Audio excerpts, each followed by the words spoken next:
Boa noite, pessoal.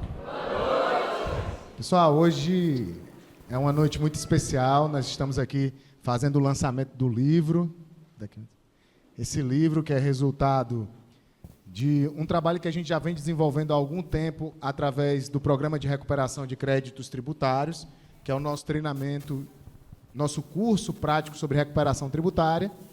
E hoje nós fizemos esse evento de forma reservada para um grupo de convidados, exatamente porque nós queríamos colocar à disposição do mercado esse conteúdo que tem esse propósito de trazer uma visão de recuperação tributária desmistificada, descomplicada, simples, com perguntas e respostas das dúvidas e das questões inerentes ao dia a dia do profissional da área tributária.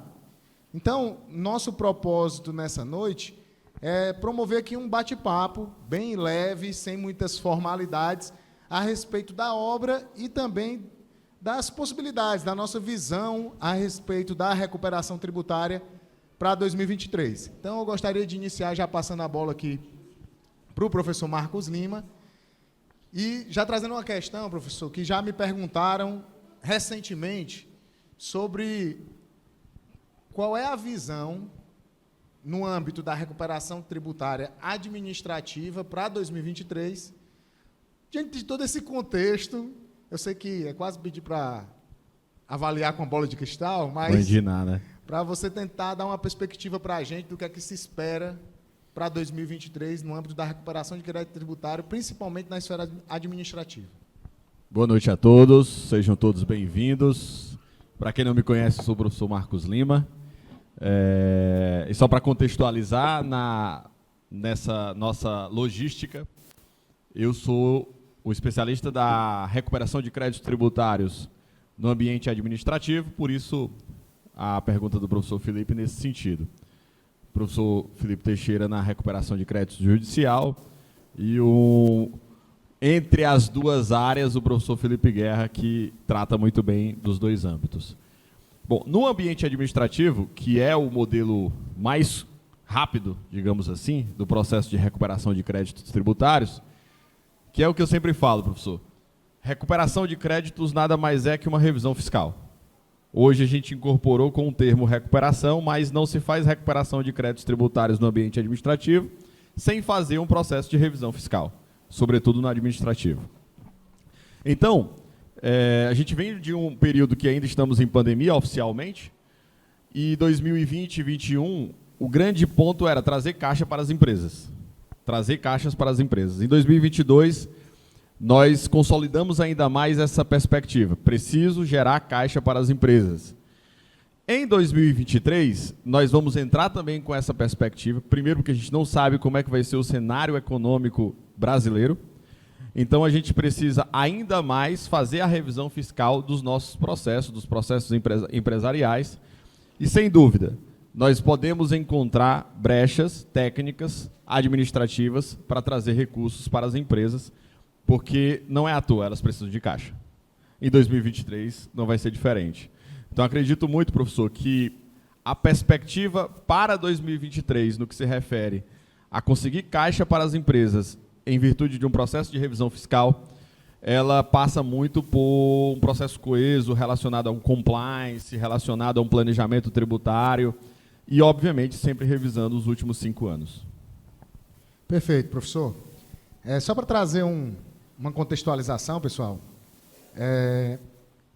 essa temática, apesar da gente, hoje em dia, ver se discutir mais a respeito dela, ela não é algo novo. Para vocês terem uma ideia, a minha monografia na graduação, é o novo, né? Nem tem mais monografia hoje em dia. Faz tempo, né? A minha monografia na graduação, o tema foi impactos contábeis da recuperação de créditos tributários, algum tempo atrás, né? Então, esse assunto já era amplamente discutido, já existiam muitas empresas que faziam esse tipo de serviço, só que hoje a internet permite que se tenha digamos assim, torne-se mais popular, mais pessoas conheçam. Só que, o que é interessante nesse mercado, e que eu quero já pedir para o Felipe Teixeira comentar, é que existe uma visão, exatamente porque tem muita gente compartilhando e comentando e se falando, e tendo treinamentos, e tendo materiais, que está todo mundo já fazendo e que o mercado já está saturado, o que não é verdade, tá? Porque, na maioria das vezes, nós temos uma visão muito enviesada das coisas. A gente enxerga as coisas muito a partir da nossa bolha, do nosso meio. E uma prova disso, né, é que existe uma percepção inicial de que recuperação de crédito não é mais um tema tão novo, né, tão novidade. Mas eu queria que você falasse, Teixeira, será que é tão saturado? Será que não tem mais espaço? Será que, do ponto de vista principalmente judicial, já é algo que está batido? Bom, primeiro, som, opa. Boa noite para todo mundo, uma plateia mais do que especial, né? Nossos familiares, nomes da contabilidade, do direito também aqui hoje. Fico muito feliz com a presença de todos. Foi até difícil, né? Fazer uma lista, porque a gente queria fazer algo realmente para os mais chegados, né? Para os mais próximos. Bom, tem um autor alemão chamado Klaus Tieck, Fernando deve ter lido no mestrado, Klaus Tieck, que diz que é mais fácil tirar uma salsicha da boca de um cachorro do que receber algo de volta do fisco. Né? Por que é isso? Né? Porque, de fato... Olha só. Né? Boa reflexão. E isso é muito verdadeiro porque, especialmente no Brasil, um Estado com uma política fiscal extremamente expansionista, a gente está vendo aí uma PEC de transição querendo autorização para gastar 200 bilhões a mais do que o que se arrecada, é fato que é impossível para o Estado fazer política pública na era do Estado fiscal. Nem sempre foi assim, né? Antigamente, o Estado concorria com o particular na economia. Hoje a gente tem um cenário em que o Estado ele tem uma posição secundária, subsidiária na economia, fica a cargo, portanto, das empresas, dos contribuintes, das pessoas naturais também, físicas, pagar o tributo, recolher um valor para que as políticas públicas possam ser implementadas em todas as áreas, educação, saúde, saneamento, segurança pública, e por aí vai. Então, o tributo é algo necessário. Eu sei que ninguém gosta de pagar, né? Eu nunca vi ninguém dizendo, hoje é dia 20, vou pagar contribuição previdenciária. Não existe isso, né, pessoal? Pelo contrário, tem gente que tem alergia de pagar tributo, mas é necessário. Só que nem sempre o pagamento do tributo é devido. Muitas vezes é indevido, às vezes por um erro formal, você acrescentou um zero na hora de pagar, ou por uma inconstitucionalidade de lei, o tributo nasce já inconstitucional, essa inconstitucionalidade posteriormente é declarada pelo Supremo Tribunal Federal, e aquele tributo que era exigível enquanto a lei estava válida, passa a não ser mais exigível. E, lógico, nesses casos, o contribuinte tem todo o direito de reaver o que pagou de forma indevida. E aí é que entra o processo judicial. No Brasil, a gente tem uma legislação tributária, eu sei que tem muitos profissionais da área tributária aqui, da área fiscal, extremamente complexa. Complexa ao ponto de, até mesmo o contribuinte, professor Marcos, que quer pagar tudo devidamente, não conseguir. Não consegue fazer o pagamento em função do emaranhado legislativo, é lei, é a Constituição Federal, decreto, ação normativa, portaria, que faz com que a gente que atua na área fiscal se confunda. Não sei vocês, né, mas eu, por exemplo, não conheço ninguém que saiba tudo de ICMS. Alguém conhece aqui? Se alguém me disser que sabe tudo de ICMS, eu já sei que ou é doido ou está mentindo. Né? Uma das duas coisas. Mas, em tese, qualquer tributo pode ser recolhido de forma indevida, né? Inclusive o próprio ICMS. E, em função desse emaranhado legislativo, dessa dificuldade das regras em matéria tributária no Brasil, é que a recuperação do crédito pela esfera judicial fica importante. Porque quando eu vou recuperar o crédito, restituir o tributo ou fazer a repetição do indébito, como vocês preferirem, pela via administrativa, eu estou, de alguma forma, eu estou fazendo por minha conta e risco, né? Eu estou fazendo uma autocompensação, eu vou lá e compenso e resolvo minha vida.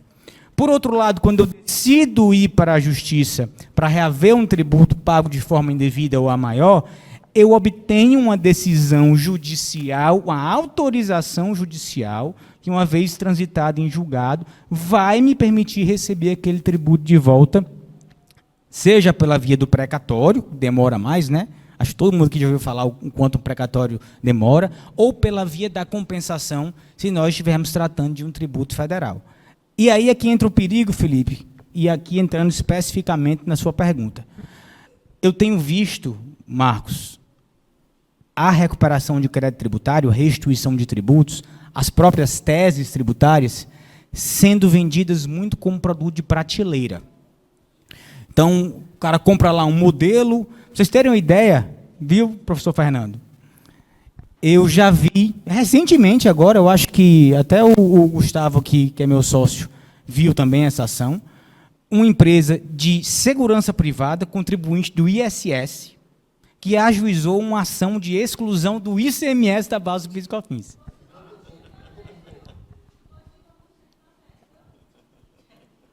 Para vocês verem. Mas o posto de combustível, pelo menos, ainda paga, é contribuinte do ICMS, né? Na substituição tributária, mas é. Mas e o que é um contribuinte do... Como é que eu vou entrar com ação para excluir? Então, esse é um perigo, e aí é que veio a nossa preocupação em ter um curso de recuperação de créditos tributários. Aqui a gente não está para vender cursos, né? Vocês são convidados especiais, para guiar os profissionais da área tributária que já trabalham com restituição ou que querem vir a trabalhar para utilizar essas técnicas de forma adequada.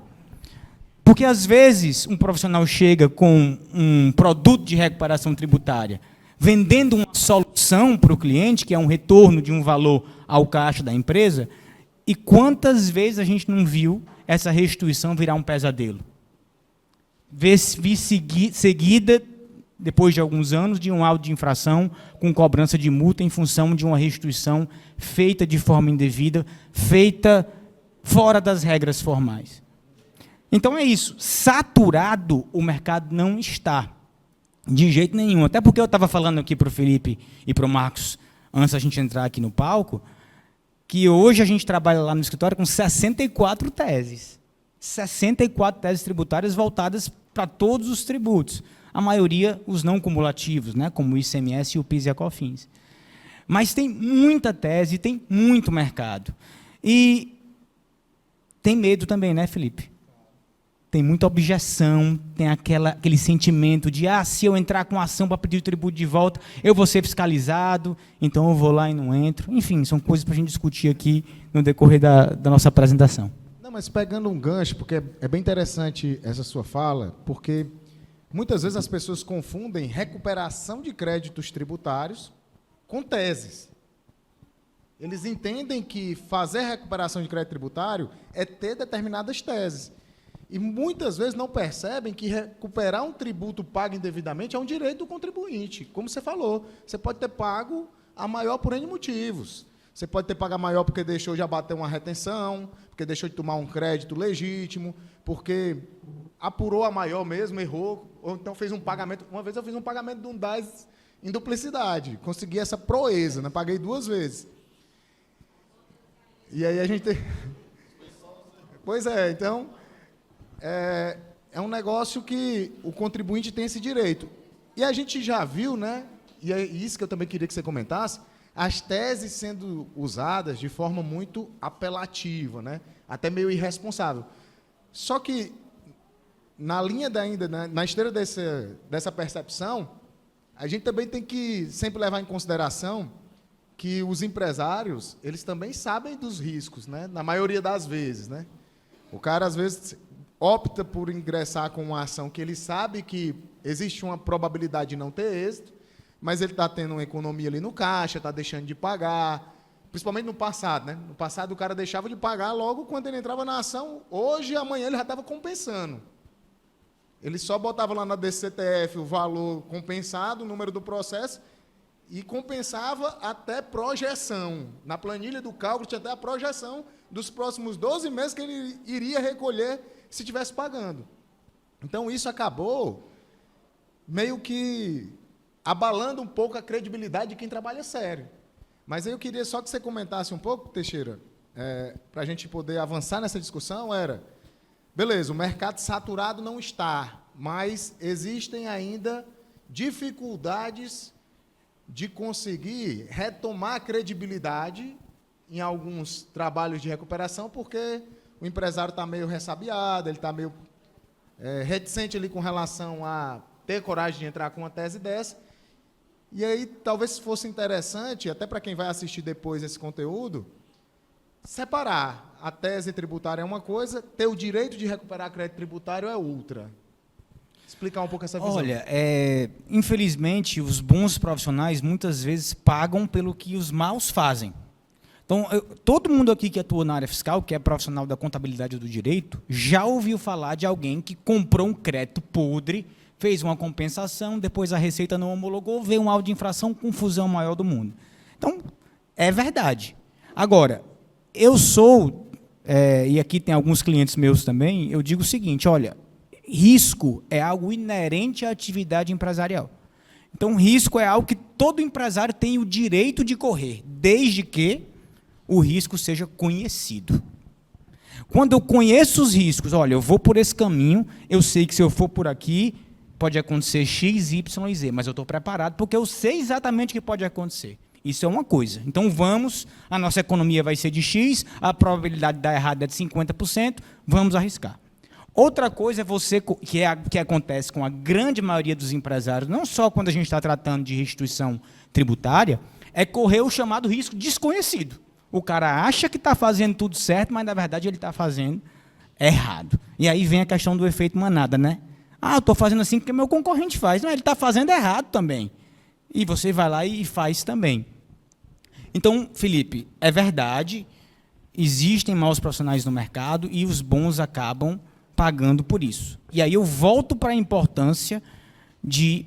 Eu estava conversando com o Marcos essa semana sobre uma tese voltada para posto de combustível, né?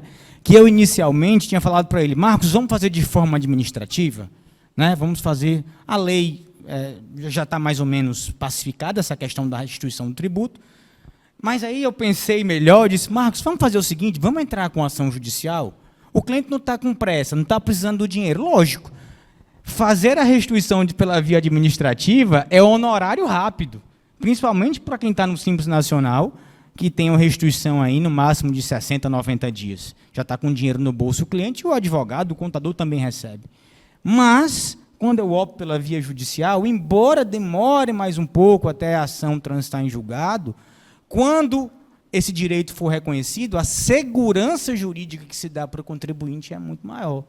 Então, tem vantagens na esfera judicial, tem vantagens na esfera administrativa. E, Marcos, pegando o gancho disso, né? Eu lembro que, no passado, se pensar em fazer recuperação de crédito na esfera administrativa, era quase que você assumir o risco de ser fiscalizado, de ter um problema amanhã. O pessoal tinha medo de não conseguir tirar a certidão. Era bem mais complicado, porque o processo ele não era tão informatizado, tão tecnológico como é hoje. Então, hoje, nós temos já ali, pegando o gancho do que o Felipe falou, né, dentro das empresas optantes pelo Simples Nacional, um processo que em 60 dias, em até 60 dias, às vezes antes, às vezes um pouco mais demorado, você consegue ter a restituição de valores pagos indevidamente. Como é que você está vendo isso na prática, principalmente nos processos ali envolvendo o Simples Nacional? Por exemplo, o manual de restituição fala de parcelas vencidas e vincendas. A gente sabe que ele ainda não permite compensar vincendas, só as vencidas. Como é que tu está enxergando a prática do processo de compensação e de restituição na esfera administrativa? Está melhorando, está piorando, evoluiu? Quando a gente fala em recuperação de créditos tributários no ambiente administrativo, né, o Felipe direcionou para o Simples, e a gente teve uma evolução nessa sistemática, porque antes de 2017, não era possível fazer uma reestruturação de apuração do Simples Nacional, considerando efeitos monofásicos, substituição tributária de ICMS.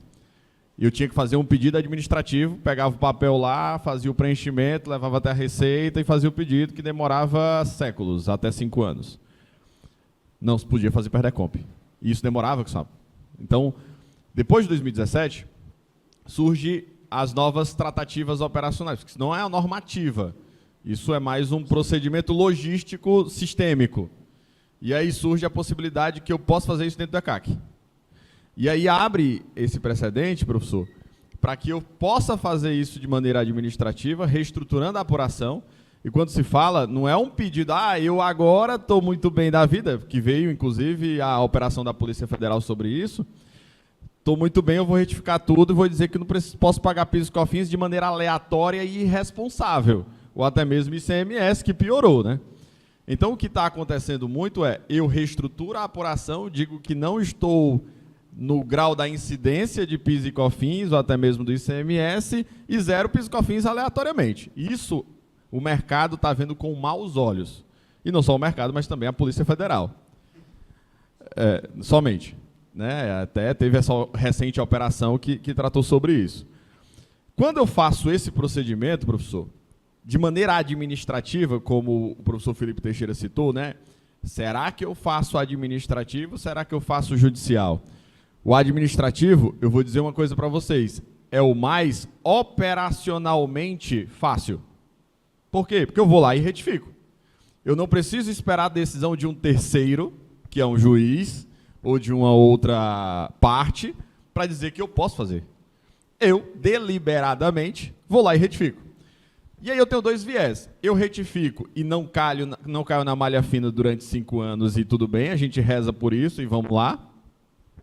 Ou eu caio na malha fina, que é o que está acontecendo muito agora. Né? Esses últimos 6 meses, o que eu tenho de relatos e o que eu tenho percebido, professores, é que retificou, caiu na malha fina. E essa malha fina é um processo de auditoria inicial para dizer, olha, tem uma situação que eu estou visualizando e pode ter que existe algum erro. Me apresente uma documentação para poder comprovar isso. E aí eu vou lá, apresento documentação, anexo operacionalmente, o que for. Tudo bem, aí o dinheiro fica parado, porque eu não consigo fazer o pedido de restituição. Esse é o primeiro ponto. Eu não sou fiscalizado operacionalmente ainda, eu só digo, pode estar acontecendo alguma coisa.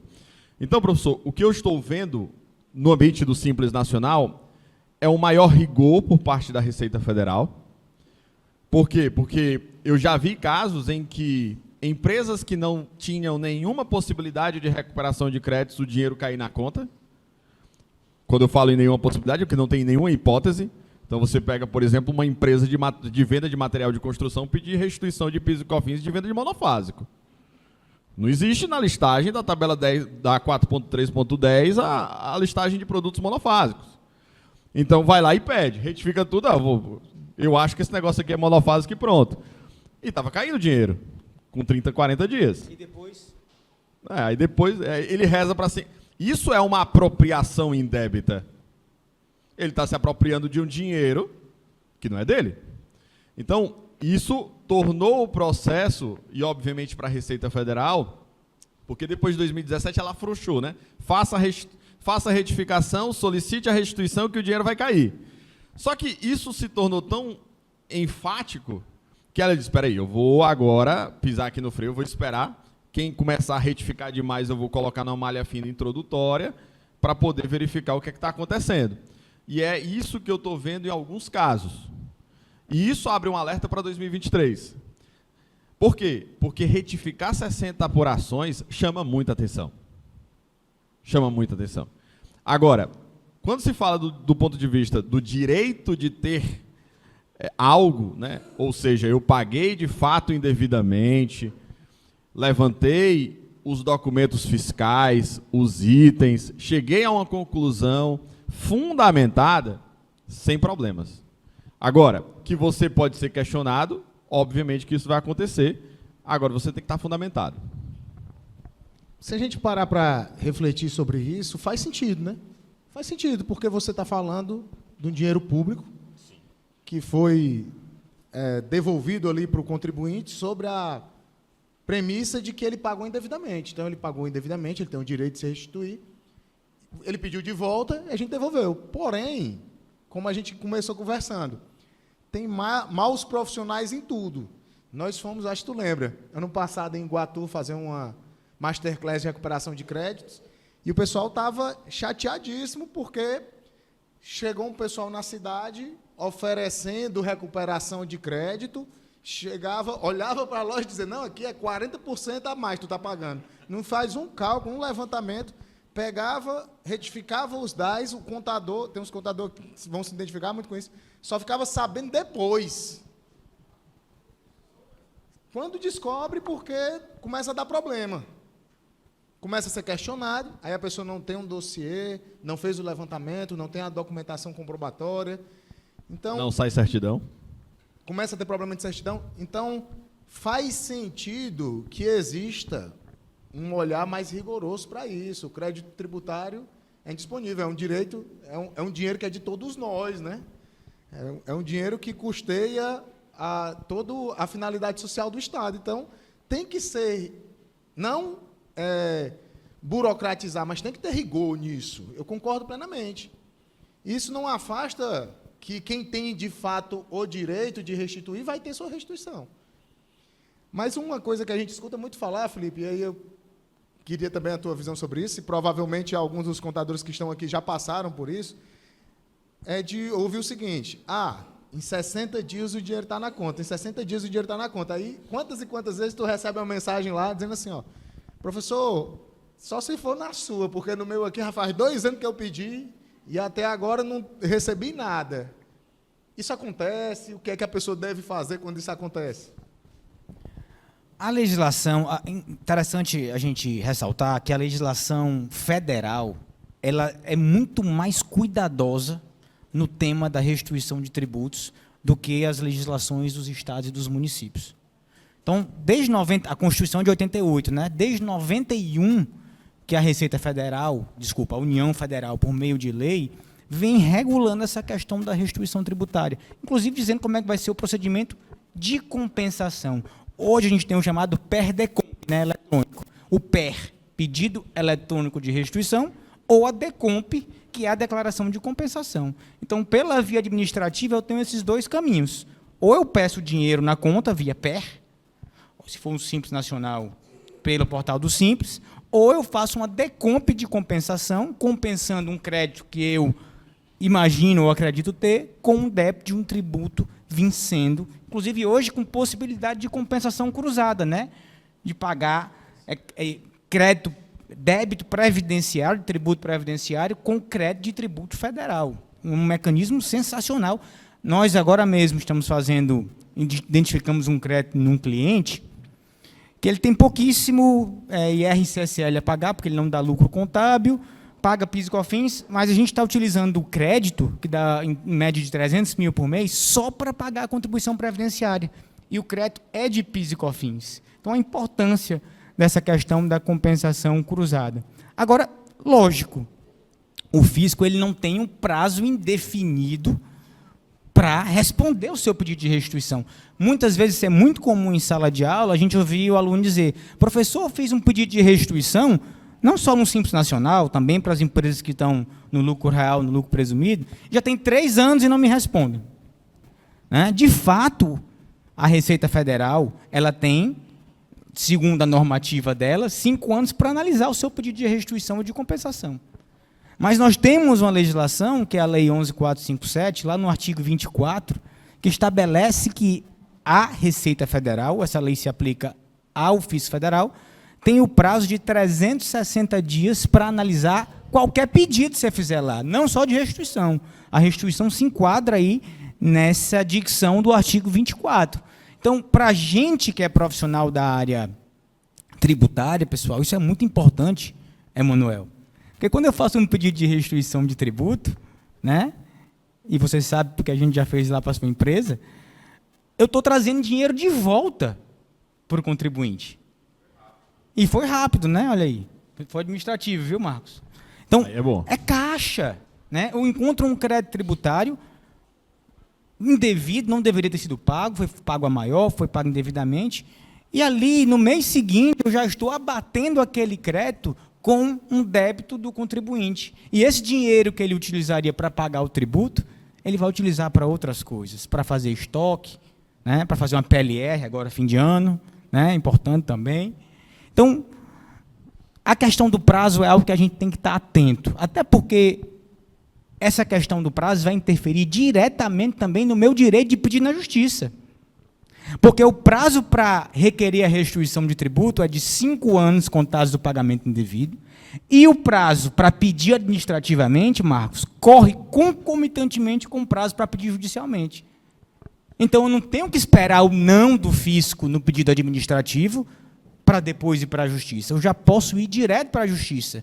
E eu tenho que monitorar esse tempo, porque se eu esperar demais, Felipe, pelo fisco dizer sim ou não ao meu pedido administrativo de restituição, eu posso dormir no ponto e fazer perecer o meu direito de ir para a justiça, pedir aquele tributo de volta. Então, essas coisas, o prazo para pedir o tributo, qual é a ação judicial que a gente vai manejar, se é um mandado de segurança, se é uma ação de procedimento comum, quais são as consequências, um tributo estadual. Olha aí, uma dor muito grande de quem atua com restituição de tributos. Tem aqui o Fernando, que foi auditor da Cefaz já, né, Fernando? Se eu hoje entro com uma ação judicial para pedir ICMS de volta e o juiz reconhece o meu direito na sentença, eu não posso compensar o ICMS. Porque o artigo 170 do Código Tributário Nacional diz que, para que a compensação seja possível, tem que ter lei local autorizativa, que nós temos na esfera federal, Lei 9.430, que nos possibilita fazer tudo isso, né? Pedido de compensação, PERDECOMP. E aqui no estado do Ceará, aliás, em nenhum estado do Brasil existe lei autorizativa de compensação. Então, eu ganho a ação judicial e só tem um caminho para receber aquele tributo de volta. Qual é? Precatório.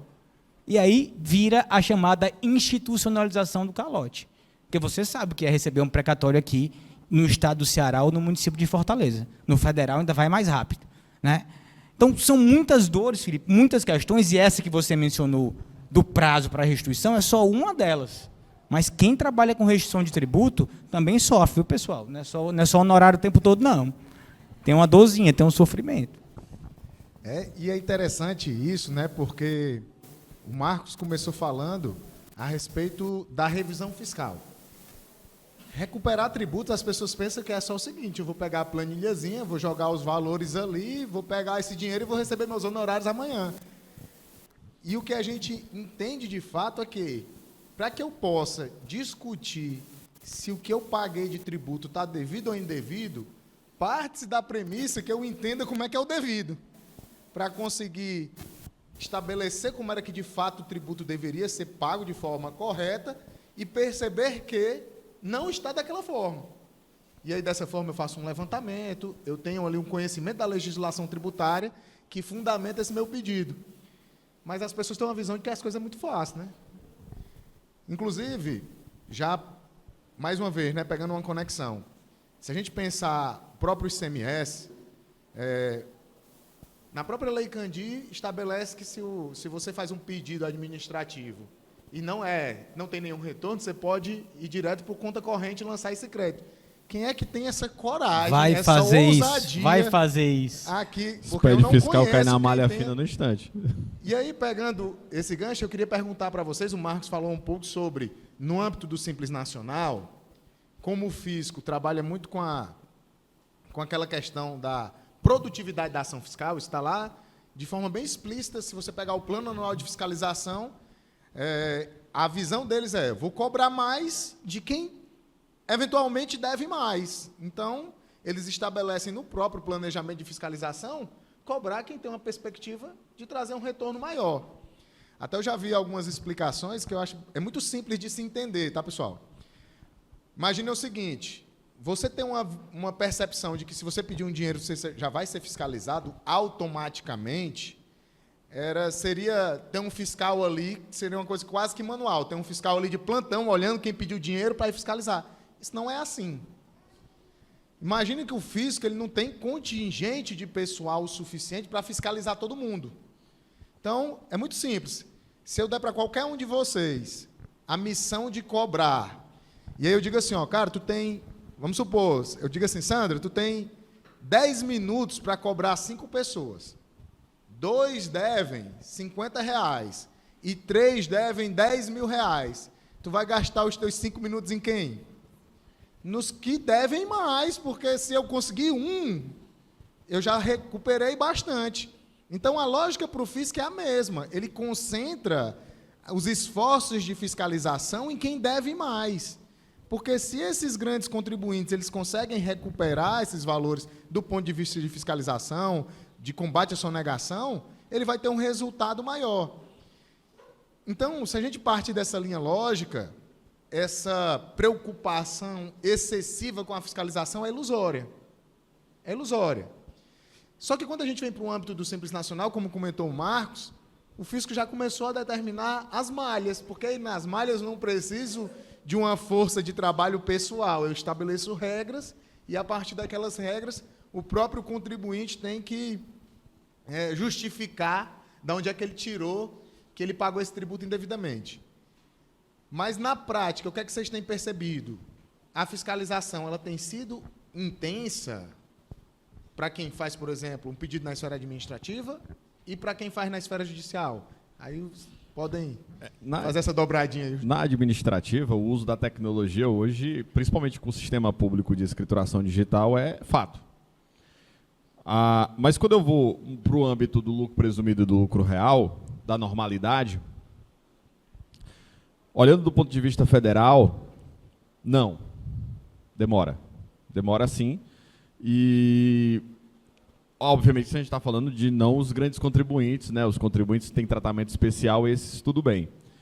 Mas eu retifico um SPED de contribuições, retifico um processo federal, uma ECF, um SPED contábil, o que for, eu não tenho um olhar do fisco hoje de maneira muito forte para que eu seja fiscalizado naquele momento. Claro, é natural que a gente também não está falando aqui de algo muito absurdo, né? Em que eu vou tomar crédito de tudo, como tem muita gente tomando crédito, por exemplo, no lucro real, retificando o SPED de contribuições e jogando lá a CST de 50 para todos os custos. Não. Mas, obviamente, os grandes contribuintes eles vão ser questionados, sim. Mas o uso da tecnologia já dá um patamar totalmente diferente. Se você hoje transmite uma PERDECOMP e essa PERDECOMP está em desalinhamento com o SPED de contribuições, até mesmo com a DCTF, que é mais rápido, rapidamente, na semana seguinte, você já tem uma notificação. Então, o uso da tecnologia para esse primeiro patamar é muito simples. A Receita já consegue fazer isso rápido. Agora, se você trabalha de forma mais elaborada, você tem uma contextualização muito mais fundamentada, não chega a ação rápida. Mas para o primeiro patamar, é fato. Inclusive, viu, Marcos, tem relatos. Semana passada mesmo eu recebi de um professor do IPOG, ele dizendo o seguinte: Felipe, eu fiz uma retificação de FD contribuições no dia, no mesmo dia eu fiz a PERDECOMP. A PERDECOMP foi negada porque não tinha processado o SPED ainda, ou seja, está mais rápida a avaliação do pedido de compensação do que até da retificação do SPED. E isso, professor, não sei se vocês são dessa época, mas eu sou, né? DACOM, quando era o DACOM, já tinha esse processamento de um link do DACOM com o PERDECOMP e com a DCTF.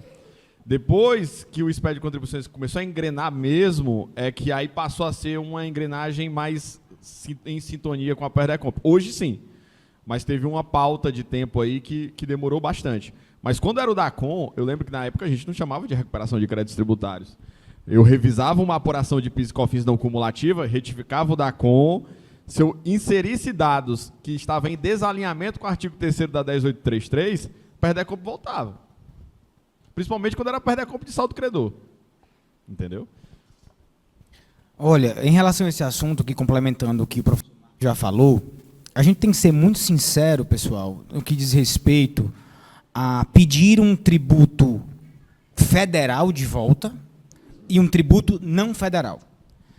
Se eu estiver tratando de um pedido administrativo, e aqui eu digo por conhecimento de causa, e aqui eu estou falando de estado do Ceará, e eu sei que tem estados que funcionam iguais ou piores. Eu já fiz um pedido administrativo de restituição de ICMS aqui no estado, que coincidentemente caiu na mão lá na análise de um primo meu, que é autor da Cefaz. Aí ele me ligou, disse assim, ele viu lá a logo do meu escritório, ligou: meu primo, rapaz, é o seguinte, tu está pedindo isso aqui de volta?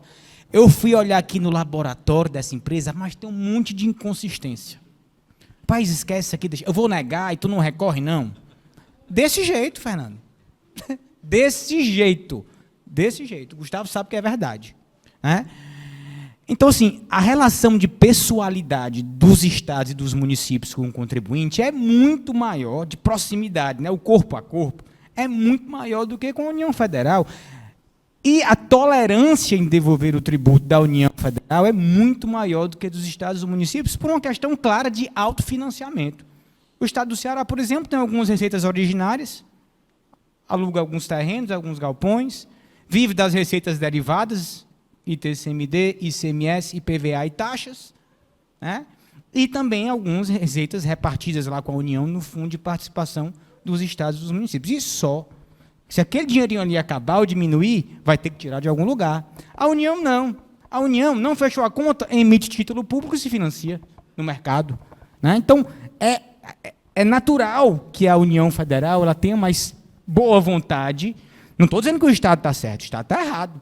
Se o tributo é indevido, ele tem que restituir, porque é uma forma de sanção política. Né? Dizer, não vou devolver, não, deixo para lá, senão vou lhe fiscalizar. Ele está fazendo uma tortura psicológica. Né? Então, assim, não vá, não, vamos por aqui, desista, é melhor. Né? Quando o pedido de restituição não é administrativo, é judicial, muda um pouco. Eu confesso a vocês, já estou há algum tempo trabalhando com isso, e eu não me lembro, tem algumas pessoas aqui do escritório, da área tributária, o Lucas, a Carol, o Gustavo, de ter tido um contribuinte que foi fiscalizado por ter entrado com ação judicial para restituir tributo. Até porque essas ações judiciais, na grande maioria das vezes, está amparada em inconstitucionalidade de lei, o ato normativo. Então, eu nunca passei por isso. E pode ter alguém que já passou, né, que saiba, olha, você está sendo fiscalizado porque entrou com ação. Não. O que acontece também nos estados é o quê? A gente tem um cuidado muito grande de não entrar com ação judicial de restituição de tributo para aqueles contribuintes que têm algum tipo de incentivo fiscal. Seja na área industrial, seja no comércio, termo de acordo, enfim. Por quê? Porque eu estou brigando, porque a ação judicial é um litígio. Por mais que eu tenha direito a fazer a restituição, eu estou litigando com aquele ente público. Então, eu estou litigando, às vezes, para pedir um valor não tão expressivo. Imagina, um contribuinte que entra com um pedido de restituição de ICMS sobre energia elétrica para ganhar R$100 mil. E ele tem um incentivo com o Estado, um FDI, por exemplo, Provin, que dá a ele uma economia de tributo de R$2 milhões por ano.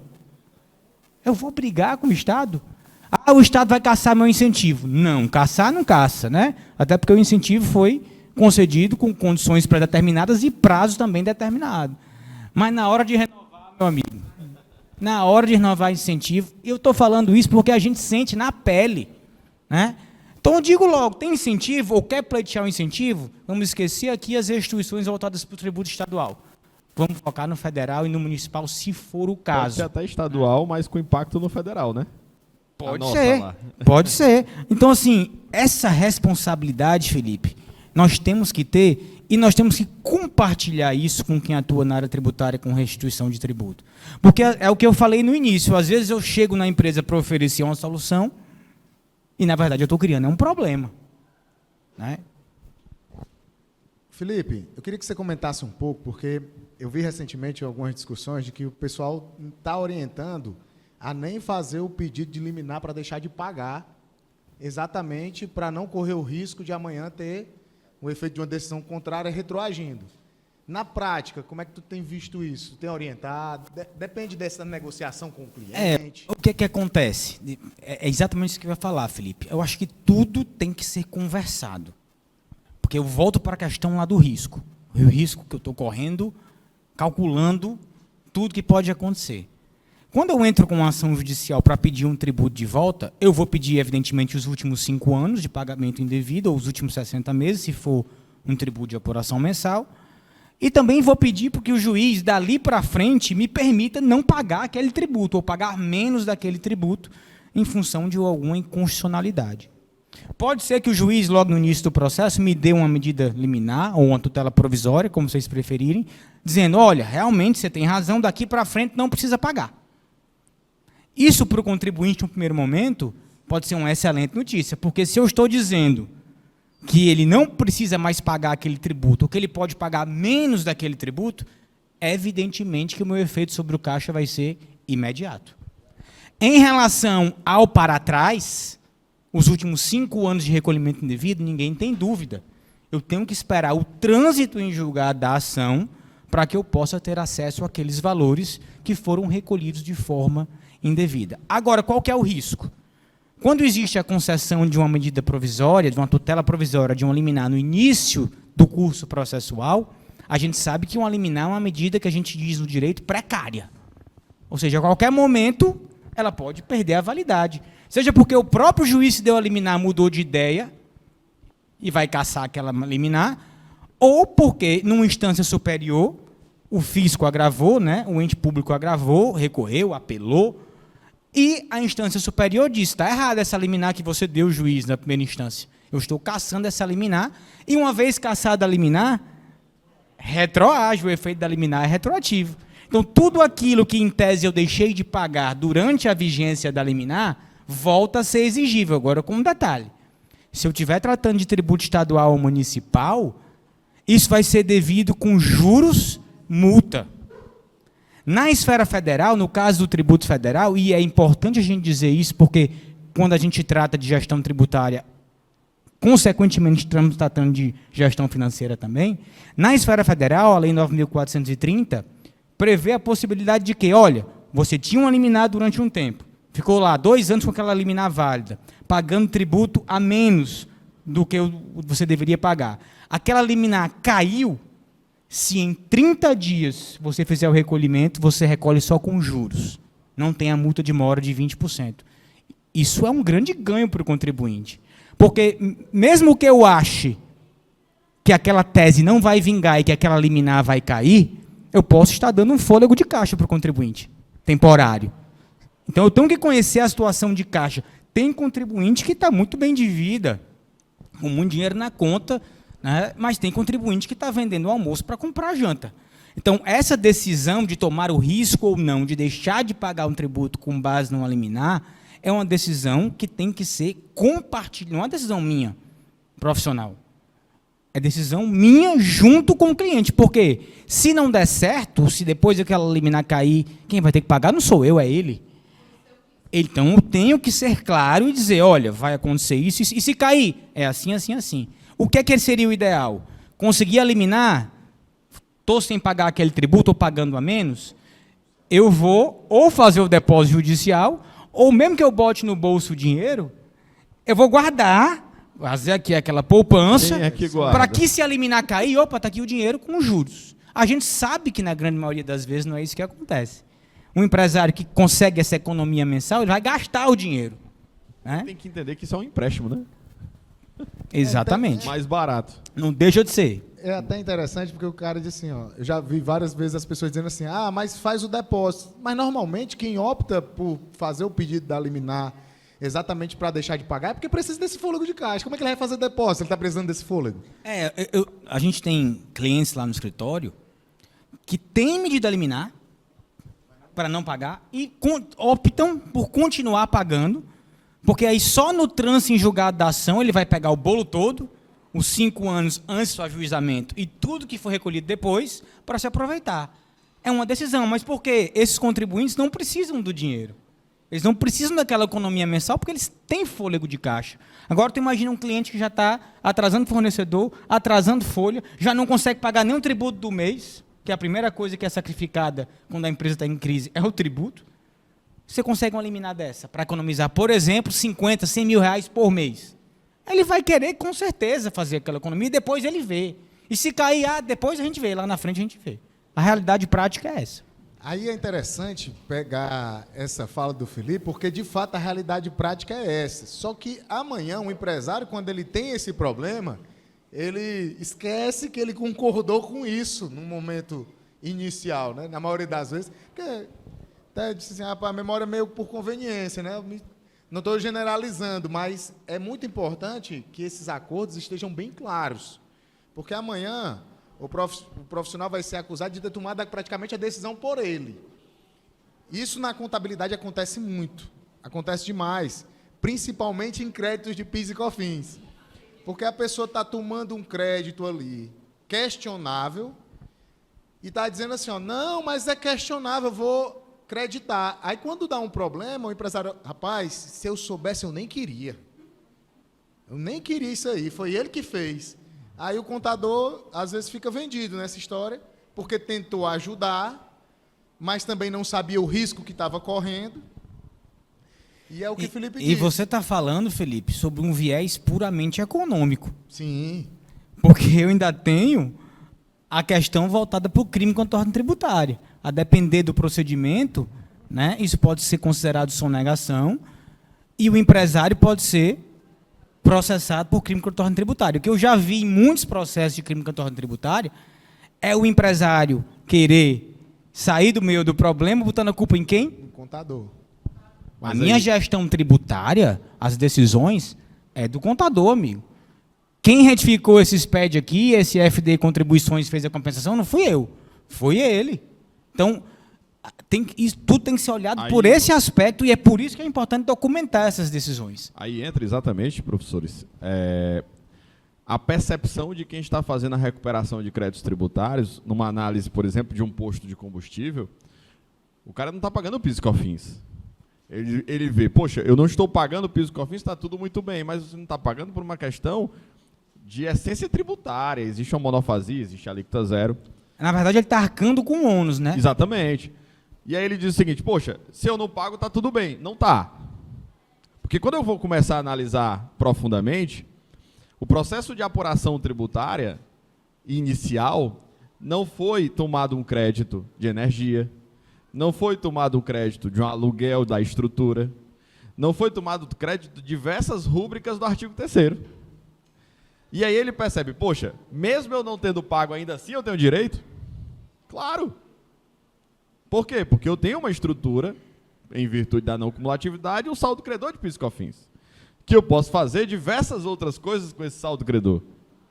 Então, aí esquece que eu posso analisar uma contabilidade. Aí entra a recuperação de créditos tributários administrativos. Eu vou fazer uma revisão e reestruturar a apuração. Foi bom você ter dado esse exemplo, viu, Marcos? Porque quando a gente fala em recuperação de créditos administrativos, muita gente remete logo para a questão indevido da monofasia do PIS e COFINS no Simples Nacional e do ST do ICMS. Sim, sim. Então, a restituição administrativa, a reposição do indébito tributário pela via administrativa, é algo que é muito real e muito possível para as empresas que são optantes pelo lucro presumido, pelo lucro real, e muitas vezes os valores envolvidos em função significativos, são bem maiores do que aqueles voltados para as empresas do Simples. E que eu posso pedir restituição desse saldo credor. Sim. Dinheiro na conta, né? Sim, dinheiro na conta. A gente já entra nessa discussão em uma coisa bem mais ampla do que a recuperação de crédito tributário especificamente. A gente está entrando em conceitos relacionados à própria gestão tributária de forma mais eficaz. É você pensar o planejamento tributário, é você pensar a forma correta de apurar os tributos. E negligenciar uma gestão tributária faz com que o contribuinte perca competitividade, perca lucratividade, ele não consiga ter capacidade de reinvestimento. Então, isso tudo tem que ser considerado sobre um viés maior do que o da recuperação tributária. É interessante porque ainda existe uma visão extremamente restritiva de que, do ponto de vista administrativo, planejamento tributário é analisar cenário e decidir qual é o melhor regime de tributação. Eu tive participando de um evento, acho que tem uns 10 dias em São Paulo, que uma grande gestora de uma rede de varejos da área tributária foi contar lá os seus relatos, ela dizia, Felipe, era a coisa mais comum do mundo a pessoa chegar e dizer assim, ó, vamos abrir um CD em determinado lugar, porque lá vai ter uma economia de tributo, não sei o quê. Eu disse, sim, mas vem cá, e a logística não se paga não por logística? A economia tributária que você teve aqui maravilhosa não vai ter que ser custeada por essa operação de ter que ter lá um centro de distribuição, de ter o pessoal alocado nessa operação, de ter que fazer o transporte de mercadorias. Então, quando a gente fala do conceito de gestão tributária, a gente está indo além simplesmente do aspecto meramente econômico. Eu tenho que levar em consideração as atividades que o contribuinte está exercendo, o seu nível de maturidade empresarial, a infraestrutura tecnológica, o pessoal envolvido. Quando eu estava falando aqui de PIS e COFINS, é porque é muito comum que alguns créditos ali do artigo 3º, você pode interpretar ou do ponto de vista legalista, ou de um ponto de vista mais amplo, né? Estou adotando uma corrente constitucionalista. Só que, quando você sabe o que você está fazendo e participa o principal interessado, que é o contribuinte do risco, aí beleza. Mas o problema é quando você está tomando crédito sobre um viés constitucionalista, com a interpretação aqui do artigo 3º, e o contribuinte não está sabendo. Então, nessa gestão tributária, ela tem que ser vista de um ponto de vista bem mais amplo. É gestão de risco e não simplesmente gestão do que se paga ou se deixa de pagar. Felipe, é muito interessante você falar dessa questão da gestão tributária, porque existe realmente essa ideia de que planejamento é escolher o melhor regime. Talvez isso seja o início, o passo inicial de um planejamento tributário, beabá, seja a né? escolha. Beabá. Eu até recebi um link patrocinado, não lembro de quem, dizendo, vou fazer seu planejamento, vou escolher o seu melhor regime tributário, como se planejamento fosse escolher o melhor regime. E não é. Agora, é importante que a gente tenha em mente que trabalhar com restituição de tributo é sim uma forma de fazer planejamento tributário. Se eu consigo uma liminar, e aqui eu vou voltar para a esfera judicial, que possibilita que o contribuinte recolha menos tributo, é lógico que aquele contribuinte vai concorrer em condições muito melhores no mercado do que quem não tem aquela liminar. Afinal, a gente sabe que o tributo é um componente importantíssimo da formação do preço da mercadoria ou do serviço. E isso é um ponto importante de você colocar, porque é uma forma de você quebrar uma objeção, inclusive, do empresariado, aquele empresário que é medroso, que não quer fazer o pedido de restituição, seja na esfera administrativa, seja na esfera judicial, e não entende por que é que o concorrente dele consegue colocar o produto ou o serviço mais barato na prateleira. O processo é público, você puxa lá os processos ajuizados pelo concorrente dele e você mostra. Olha, por que o cara está vendendo mais barato do que você? Ele tem aqui 10, 12 teses tributárias ajuizadas com liminares concedidas, e ele está pagando menos tributo que você, já tem ação transitada em julgado. Enquanto você está com medo, esse aqui é destemido. Tu vai quebrar pelo teu medo, tu não tem como concorrer com ele, a não ser que você vá sonegar. E o custo da sonegação a gente sabe que é muito alto. Muitas vezes, o custo para se sonegar é muito maior do que se ele estivesse trabalhando com conformidade. São muitos os casos. A gente teve um caso clássico, um cliente de um amigo nosso, que fazia todo um cuidado lá, um controle auxiliar, quase que mandar desenvolver software, para poder sonegar que, se ele fizesse contabilidade, se ele fizesse distribuição de lucros, se ele fizesse a apuração correta dos tributos, se ele se aproveitasse das teses tributárias corretas para recuperação de crédito, ele pagaria menos tributos, teria seu patrimônio justificado, teria conformidade fiscal e segurança jurídica. E você não vai longe não, professor. Você, do ponto de vista prático, você vai numa oficina mecânica e o cara emite uma nota fiscal de serviço, por todo aquele serviço realizado, ele está pagando de 6% a 8% de carga tributária. Se ele quisesse fazer o correto, que ele quer fazer o mais fácil, ele pagaria 3,5%, porque ele emitiria 2 documentos, que é mais difícil, ele teria uma substituição tributária para as peças que ele está colocando no carro, ele teria monofasia de PIS e COFINS na peça que ele está colocando no carro, e ele teria a parte do serviço, ou seja, ele reduziria significativamente a carga tributária, sendo que por facilidade e por falta de orientação de gestão tributária, que depende do contador, do tributarista, que não orientou muitas vezes da forma correta, porque emitir um documento é muito mais fácil. Nesse aspecto aí, os contadores todos vão para o céu direto. Direto. Porque o que ele orienta, o que ele treina, o que ele tenta conscientizar, o que ele tenta falar para que a pessoa se preocupe, tenha os cuidados. A coisa mais comum do mundo é o empresário, ele começa a trabalhar, 3, 4 anos depois, quando o negócio dá certo, é que ele vai se preocupar porque está com estoque furado, com as operações fiscais tudo mal parametrizada, aí ele quer que o contador resolva tudo da noite para o dia. As coisas não funcionam assim, né? Não é por aí. Pessoal, já me falaram ali que o nosso tempo está esgotando, né? A gente conversa um pouco demais sobre esse assunto, se deixar. Por isso que são 101 perguntas e respostas. Mas eu gostaria de pedir que vocês já fizessem as considerações finais para a gente ir para o encerramento. Olha, tudo isso aqui que a gente está debatendo, eu falei agora há pouco que a maioria das teses tributárias que existem são voltadas para os tributos sujeitos à não cumulatividade. Né? No caso, o ICMS, o IPI e o PIS/COFINS, que é o que o STJ entende como sendo tributo indireto. Essa questão da restituição de tributo, de pagamento devido, só vai acabar se houver uma reforma tributária simplificadora. Enquanto não existe a reforma tributária simplificadora, eu acho que ela não vem nem tão cedo, porque tem um professor que é auditor da Receita Federal, que dá aula com a gente no IPOG, eu estava conversando com ele um dia desse, dizendo, rapaz, olha, desde que eu sou estagiário de direito, que não faz tanto tempo assim,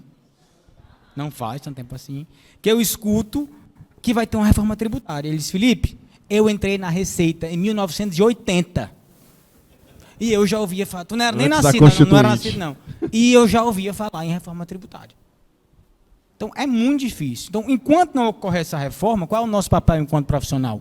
Enquanto profissionais da área financeira, da área contábil, da área jurídica, da área fiscal e tributária, enfim. Auxiliar as empresas para que elas possam competir melhor no mercado. Ganha todo mundo. É um propósito até maior de vida do que simplesmente ganhar dinheiro, é a gente colaborar para a perpetuação dos negócios, né, e das instituições. Então, essas são as minhas considerações finais. Agradeço demais a presença de todos. Repito que convidamos apenas as pessoas que são importantes nessa nossa caminhada, nossa família, nossos amigos, nossos colegas de trabalho. Foi difícil fazer essa lista, porque o espaço é realmente reduzido, mas agradeço demais a atenção de cada um de vocês e vamos para cima. As minhas considerações finais são que eu discordo do professor Felipe, porque eu acredito alguém que tem que discordar de mim. Quando não é o Francelli, é o Marcos. Quando não é o Francelli, é o Marcos. Mas acredito que sempre vai ter recuperação de créditos tributários, mesmo com a reforma tributária, partindo do ponto de vista de que sempre vai existir uma brecha para a gente poder trabalhar em cima daquilo que existiu, um erro ou uma inconstitucionalidade. Infelizmente, nós estamos dentro de uma seara legislativa altamente complexa e não vai existir simplificação. Vai existir uma melhoria de processos de apuração e tudo mais. Mas, enfim, discordo. Sempre vai ter mercado, tá? A Carol, que trabalha comigo, está fazendo uma pós-ICMS e está com medo de vir uma reforma, viu, Fernando? E ela vou perder a pós, vamos acabar o ICMS. De minha filha, se vier uma reforma, vai ter um período de transição, de sei lá quanto tempo. Você vai ter que estudar 2 tributos, o ICMS e o IVA, que vem agora. Então, não se preocupe, não, você não vai perder isso aí. Não, por nada 10 perdido, anos, por né? 10 anos. Agradeço realmente o Grupo Seleto. Estamos aqui, inclusive, os livros em edição especial. Vocês realmente foram escolhidos e agradeço, de fato, a oportunidade de estar expondo o nosso trabalho, que foi é uma obra que a gente já vem lutando há algum tempo, né? Acho que já faz mais de um ano que a gente vem trabalhando em cima da obra. As 101 perguntas foram escolhidas com todo o zelo técnico, foram revisadas diversas vezes, porque realmente, inclusive foi revisada e alterada em virtude das decisões que aconteceram no meio desse processo, parecer normativo da PGFN, o processo administrativo relacionado à exclusão do ICMS da base de cálculo de PIS e COFINS. Antes era judicial, antes de julho, né? E aí a gente teve que reformular a pergunta, era do professor Felipe, aí passou para mim porque passou a ser administrativo. Esse é um grande problema de trabalhar com tributário, porque tudo envelhece muito rápido. Eu já estava vendo um aqui, envelhece muito rápido. Eu abri o livro aleatoriamente e vi uma exclusão do ISS da base de cálculo de PIS e COFINS. Pode ser feito de forma administrativa? Não. Mas daqui a 3 meses, 4 meses, pode ser que mude, aí vamos ter que fazer uma ressalva, né? Vamos torcer para não ser. Na segunda edição. Então, pessoal, muito obrigado. Agradeço de coração e estaremos à disposição. Pessoal, só para fazer um fechamento aqui sobre isso que o Felipe falou, a gente precisa evoluir muito na discussão tributária do Brasil, né? A gente sonha, a gente está depositando praticamente há alguns anos as nossas esperanças de reforma tributária praticamente num tributo único, num IVA da vida. E até isso, professor, na tese do doutorado, o meu trabalho foi exatamente analisar como é que, lá em Portugal, que tem o IVA, como é que o pessoal enxerga isso lá. Porque o Brasil mira tanto esse modelo, acha tão perfeito, que a minha grande questão era, peraí, vamos estudar com quem já tem esse modelo para ver se ele é tão perfeito assim? E ao avaliar a percepção de complexidade, pessoal, numa escala de 0 a 10, enquanto no Brasil o profissional enxerga a complexidade num índice de 8,6, em Portugal está 7,9. Então não está tão distante em nível de complexidade com o que a gente vive, não. Então, esse nosso sonho, essa utopia de que um tributo único vai solucionar todos os problemas do Brasil, eu também acredito de ser difícil que isso aconteça. A reforma tributária que a gente necessita precisa ser discutida tecnicamente de forma muito mais profunda do que o que de fato é. Mas essa é uma reflexão para outros momentos, né, para outras oportunidades. Queria agradecer mais uma vez a presença de todos vocês. Todos vocês vão receber, tá, pessoal, um exemplar do livro, para que a gente possa fazer a dedicatória aqui para todos vocês. Esse livro, ele não é vendido, tá? Não é vendido e nem será. Eu estava conversando sobre isso antes ali, e eu consegui convencer eles de que não é e não será vendido, porque o nosso propósito é, de fato, que esse livro ele seja um material complementar de apoio para quem são os nossos alunos e para que a gente possa presentear pessoas desse grupo seleto, como é o caso de vocês, tá? Então, não deixem de pegar a dedicatória de vocês no livro, vai valer muito no futuro, né? Um dia, quando a gente morrer... Só mais uma coisa, Felipe, que eu esqueci. Quem prefaciou esse livro foi um professor muito bacana, gente muito boa, de grande conhecimento, chamado Carlos Sintra, né? Quem atua aqui na área fiscal com certeza conhece ele. Não pôde estar aqui hoje, mas eu queria agradecer de público, porque o professor Carlos Sintra foi extremamente carinhoso com a gente no prefácio, como ele sempre é, e despendeu, né, um tempo dele fazendo esse prefácio com muita atenção com a gente. Então, fica aqui meu agradecimento público ao professor Carlos Sintra. Perfeito. Inclusive, nós temos que fazer um outro momento desse, com a presença dele também, que seria... Ele não veio porque a esposa está com Covid e ele, enfim, ficou com medo de... Né, então, ainda bem que por ele cautela, não veio. Não, pessoal, mas agradecer mais uma vez a presença de todos. A gente vai encerrar, vamos dar início agora a esse momento das dedicatórias e somente dizer que foi uma alegria muito grande recebê-los aqui nessa noite para compartilhar desse momento especial com todos vocês, tá? Uma boa noite a todos. E vamos acabar... Tem os comes e bebes. Tem os comes e bebes ali fora.